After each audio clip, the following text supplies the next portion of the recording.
নানাভাবে বাংলাদেশের প্রতিষ্ঠানগুলোকে, গণতান্ত্রিক প্রতিষ্ঠানগুলোকে দলীয়করণ করা হচ্ছে। বিশ্ববিদ্যালয়গুলোতে আবারও পেশি শক্তির রাজনীতি, ক্ষমতার যে রাজনীতির দাপট সেটি আবার নতুন করে তৈরি হচ্ছে।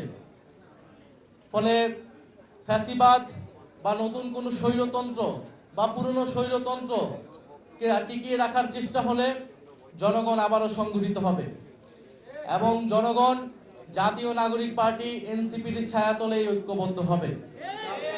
সেটার প্রমাণ আমরা একে একে পাচ্ছি। আমরা সারা দেশ থেকেই অভূতপূর্ব সাড়া পাচ্ছি, কারণ আমরা দেখেছি জুলাই গণ অভ্যুত্থানেও বাংলাদেশের মানুষ আমাদের প্রতি আস্থা রেখেছিল। তখন হয়তো আমাদের দল ছিল না, দল না থাকার কারণে আমরা অনেকগুলা আমাদের সীমাবদ্ধতাও ছিল।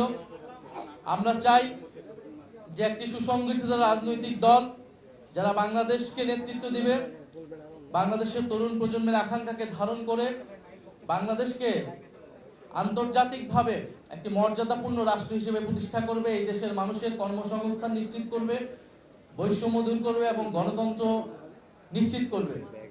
তো সেই লক্ষ্যে জাতীয় নাগরিক পার্টি এনসিপি সারা দেশে কাজ করে যাচ্ছে। আমরা এর আগেও বলেছিলাম যে আমাদের প্রতি সাপ্তাহিক এই যোগদান কর্মসূচি অব্যাহত থাকবে। আমরা সারা দেশের মানুষদেরকে, রাজনীতি সচেতন মানুষ, তরুণদেরকে আমরা আহ্বান জানাচ্ছি যে আপনাদের আমাদের সকলের দায়িত্ব রয়েছে।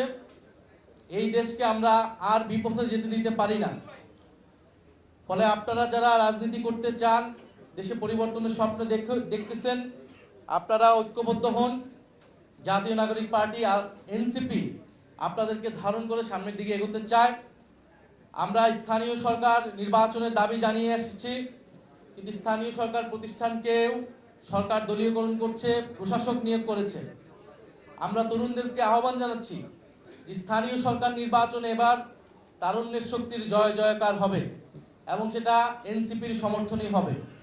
আপনারা সারা দেশে নির্বাচনের প্রস্তুতি নিন, জাতীয় নাগরিক পার্টি এনসিপি আপনাদেরকে সমর্থন জানাবে।